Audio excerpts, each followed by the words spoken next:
Have you ever fantasized about the end of the world? I have. In fact, I fantasized about them a whole lot when I was young, and for some reason, I was always alive in those fantasies where everyone else seemed to drop dead like flies. But I suppose that's why they're fantasies and probably why we mostly have them when we are young. You read about the same old apocalyptic stuff on the web, and they mostly deal with spectacular things such as meteor strikes, mega tsunami, and supervolcano eruptions, which, by the way, are all in the realm of possibility. But then you also have the extremely unlikely scenarios. And let me just add, I'm being polite calling them unlikely scenarios. But anyways, such as the zombie virus outbreak, micro black holes created by the Large Hadron Collider, and Planet X, or Nibiru as some call it. Now, you can divide the scenarios in two parts, one being plausible but impossible to predict the timing, and the other being improbable and not needing further discussion. But lost in all those spectacular to ridiculous apocalyptic scenarios is the theory of peak oil. Let me put a soft pause here for a moment and read you the Wikipedia entry of peak oil for those folks who are unfamiliar with the concept.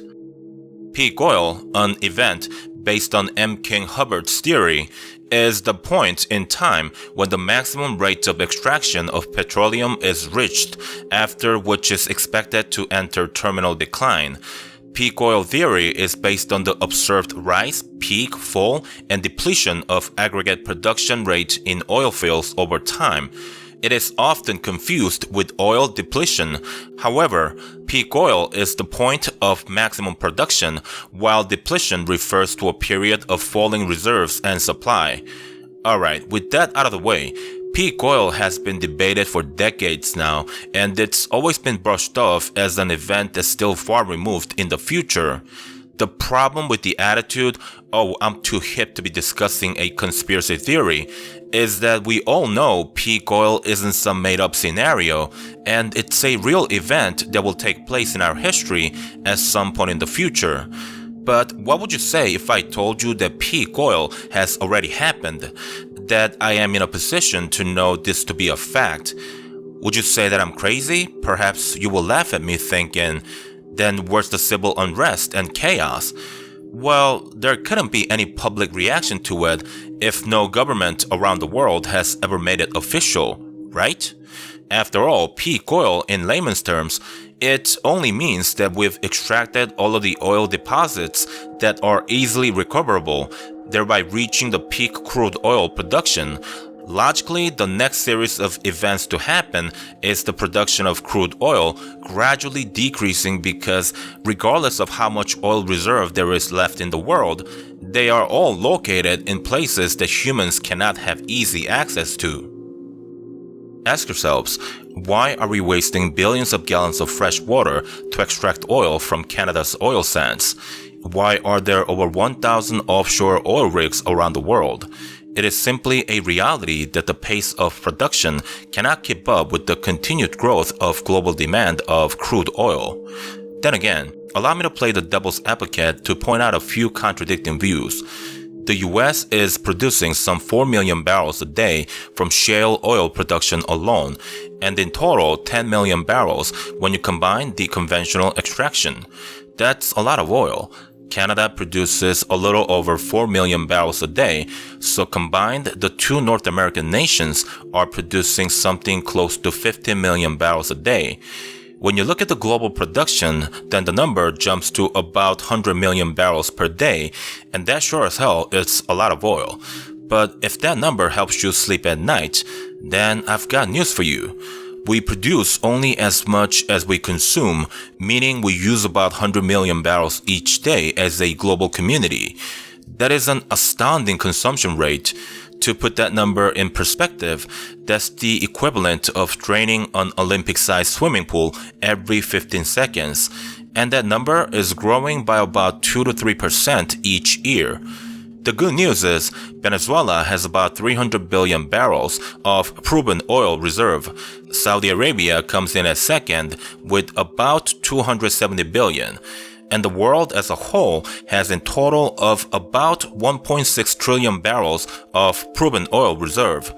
That number, of course, is not even accounting for the number of barrels we might be able to recover once the Arctic melts even further, thus accommodating future drilling in the region. The prospect looked good initially, then a little doom and gloom, but things are looking up, right? Well, I guess it depends on your definition of looking up, since according to BP's estimate, that's British Petroleum if you didn't know, they estimate we have 1.7 trillion barrels of proven oil reserve, and at the current rate of extraction, we will deplete the reserve in 53.3 years. But let's look at the bright side again. During the past 10 years, proven reserves had risen by 27%, or more than 350 billion barrels. The increased amount of oil in the report include 900 million barrels detected in Russia and 800 million barrels in Venezuela, which simply means we are continuing to discover new reserves every year and adding to the total number of proven oil reserves.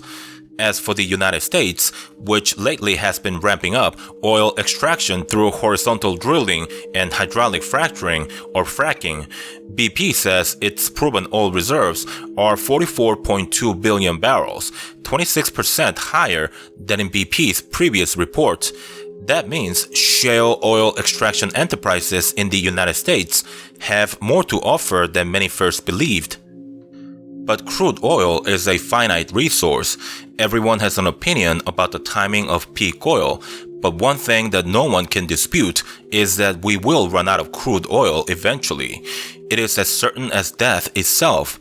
Another factor to consider is the explosion of population growth, which, by the way, was and is being boosted artificially by the advent of petroleum-based products.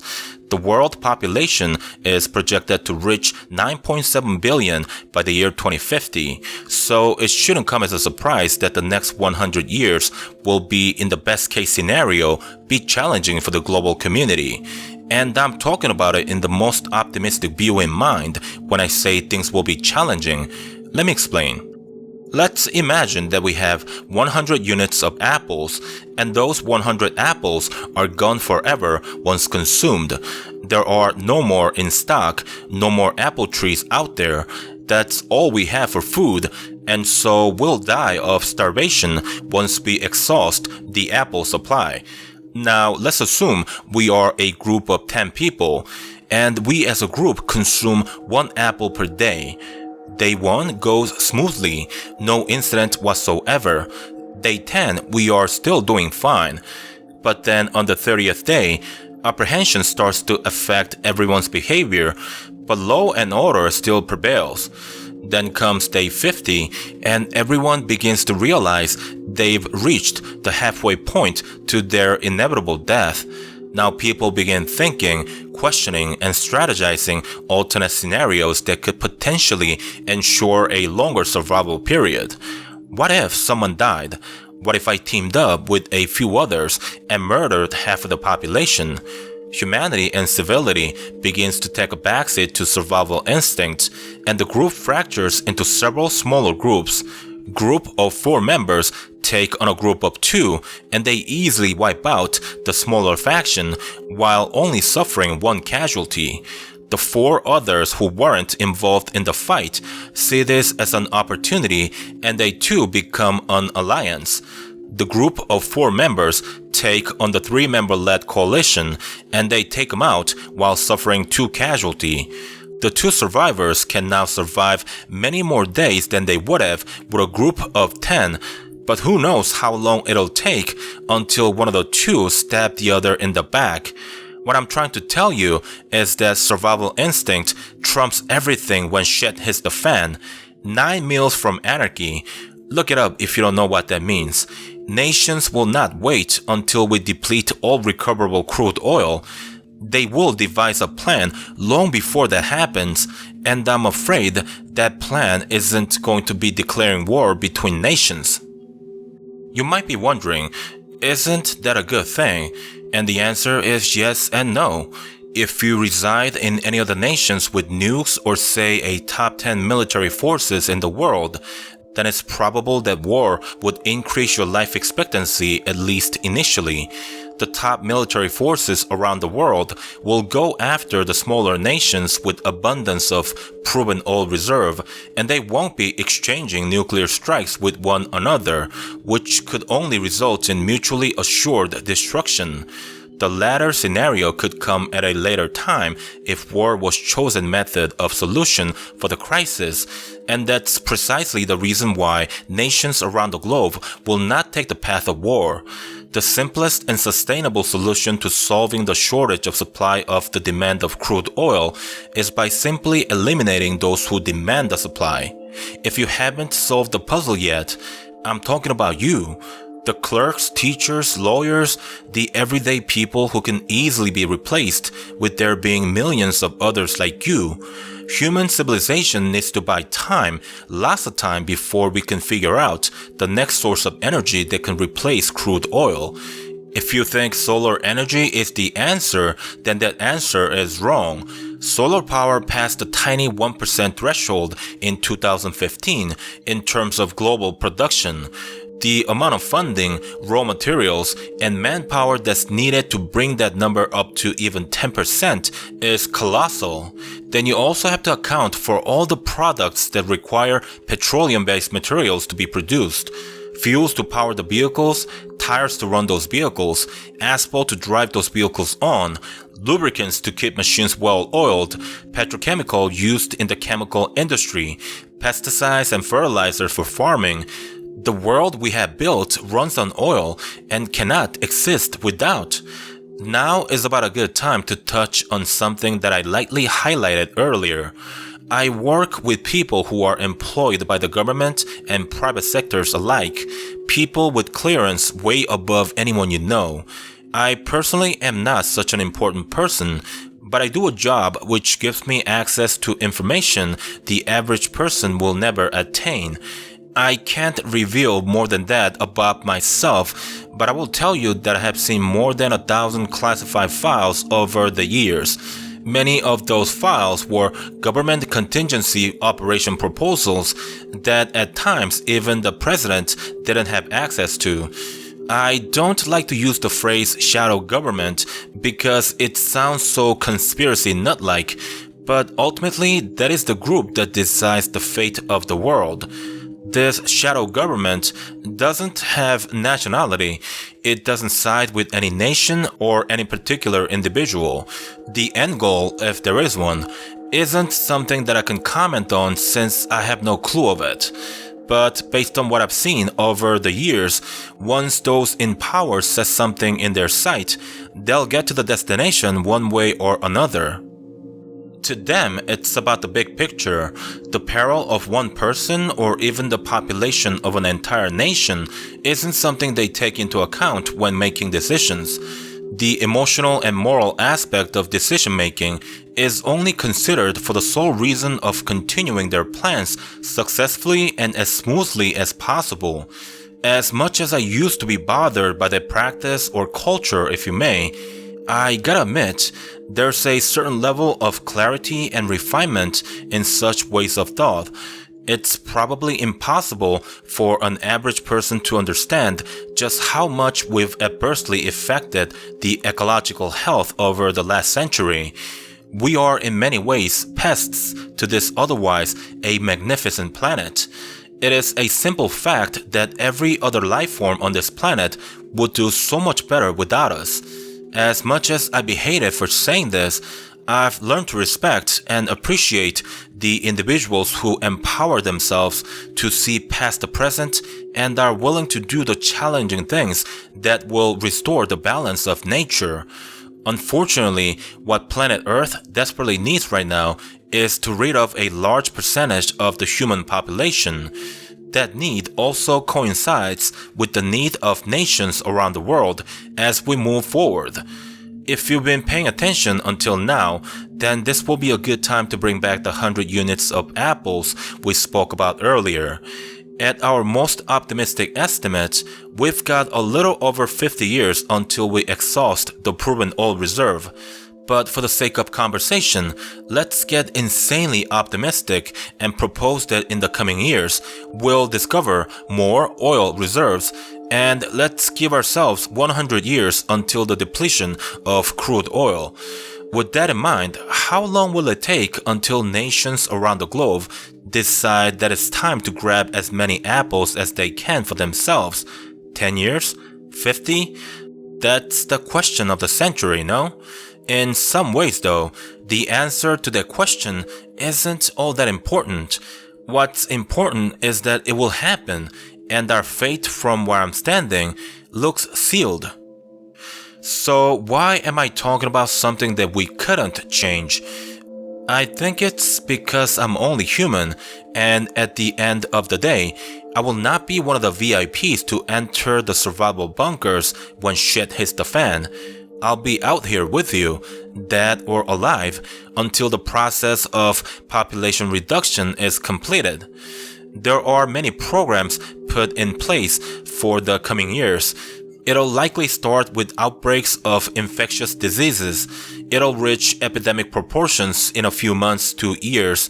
Then eventually it'll go pandemic, killing hundreds of millions to possibly billions. Depending on how successfully the pandemic effort plays out, there will be detonation of small number of low-yield tactical nukes in key locations. GMO crops and seeds will make it nearly impossible for the survivors to effectively feed a large group of people, and there will be mass starvation around the globe. There are many other programs which I will not go into detail here, but regardless of how the end result is achieved, it'll take decades and billions will suffer the consequences. The timing of the events is tough to predict, but I can guarantee you that the plans will be carried out no later than 20 years from now. Can you stop this? Can anyone stop this? I don't believe so. But I do want people to go out fighting and not wait until their demise. That is not to say that you'll somehow expose the shadow government and their plans. Trust me, it's not going to happen. You and your family will be buried 6 feet under long before you find out anything of significance on their part. You couldn't even touch them. But if by some miracle you discover something about them, you won't live long enough to speak of them. However, what you can do is to use less, waste less, and conserve more. Become an eco-friendly person and influence those around you to do the same. I know it sounds like some shitty lessons to teach young kids that'll be forgotten in minutes, but it's truly your only salvation. Will it change the outcome? Probably not, but it's something, and it might not go unnoticed by both nature and those in power. Let me explain this a little further, and let's set an example with water. While it may seem water is never ending, this is actually not the case. Currently, half of the world population lives in countries where water table is rapidly falling. It takes approximately 12 gallons a day to sustain an average human, but the average American uses 80 to 100 gallons, and some estimate has the figure at much higher 158 gallons per day. Over the past 40 years, the world's population has doubled. Our use of water has quadrupled, yet the amount of water on Earth has stayed the same. Consider this, less than 1% of water on planet Earth is for humans to drink. About 2% is locked up in ice. The rest is salt water that isn't potable until it goes through desalination treatment, which require tremendous amount of power to run at commercial scale. Desalination was never the answer to water shortage problem, and it'll never be as long as the use of energy is tied to it. It's unlikely that the developing nations will follow suit, but it'll make considerable difference even if the top 20 nations around the globe in terms of GDP were to make some dramatic changes in conserving and recycling. Someone has to get the ball rolling, and it's an unrealistic expectation for developing nations to lead the way. What determines for life to continue for billions on planet Earth could be the simple case of us living within our means. Perhaps I've been indoctrinated so far in this line of thinking to the point that I support the drastic measures under the current circumstances, but I still believe we can change.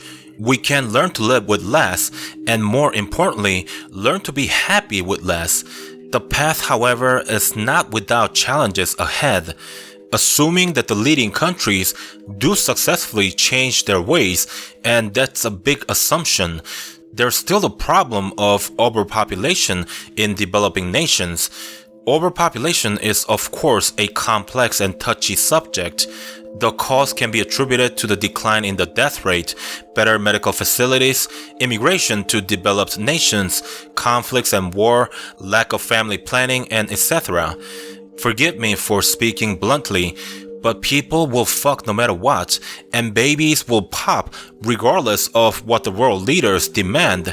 Immigration will be severely restricted in the future in an effort to make large families less attractive.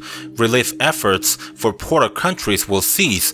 Wars will be fought to defend the borders of nations. Strict birth quota will be implemented. Economic sanctions will be placed in countries that go over the set quota.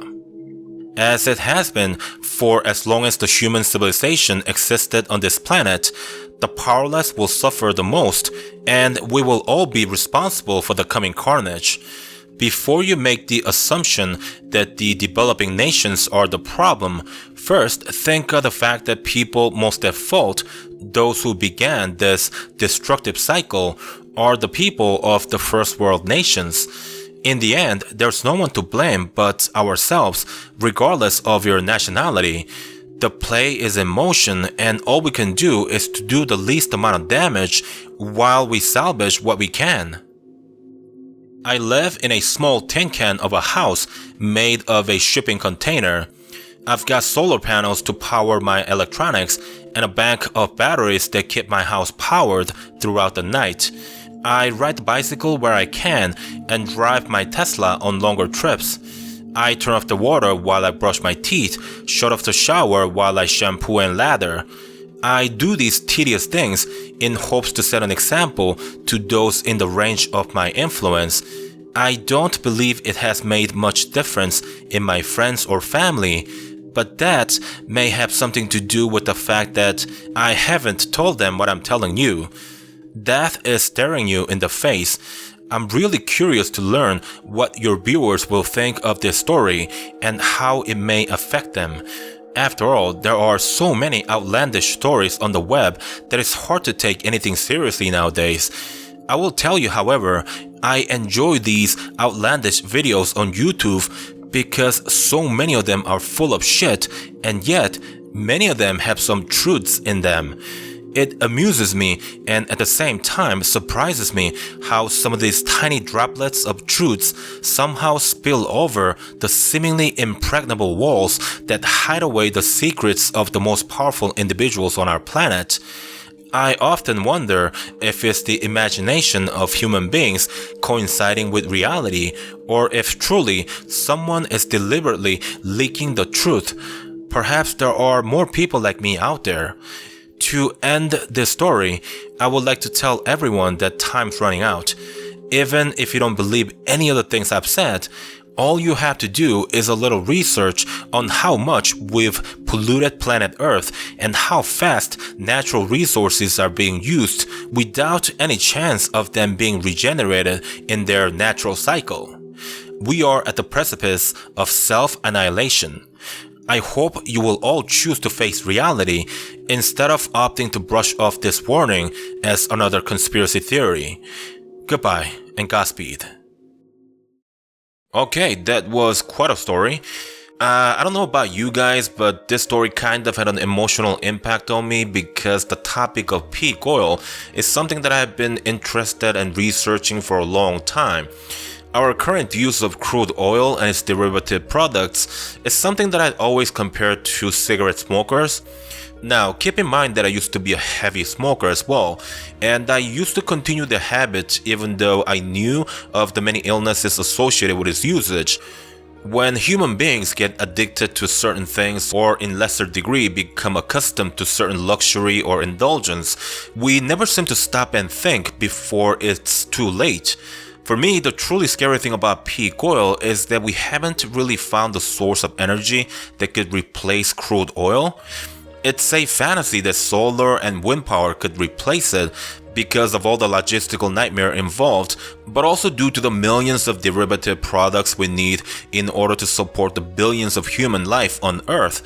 If you think about it, nuclear power is not an option. It's something that can play a support role in the current infrastructure, but to scale them to the size that could power the world, it would come with an enormous risk. I think too big to even consider. Hydropower is also not a great option because of the large negative environmental impact it makes to surrounding natural habitat. So what else have we got? Really nothing so far that could realistically replace crude oil.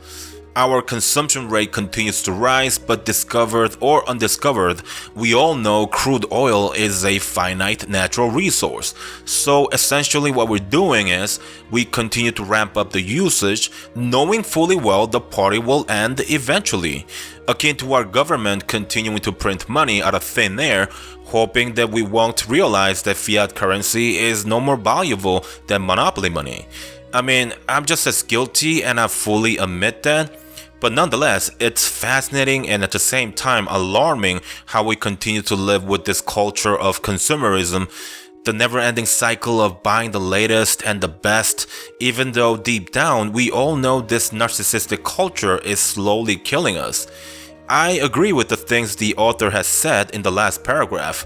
You may believe his story or you may not, but it really doesn't change the fact that we are wrapping the noose around our necks and slowly inching forward to the edge of the platform. Alright, that's going to do it for me on this video. I had a couple of other shorter videos already made, but I figured you guys were itching for a longer story, so I decided to stop uploading for a few days so I could finish this video, but I guess I got carried away and waited too long. But anyways, a new Asian story is coming up soon, so keep an eye out for that. Thank you for watching. Goodbye.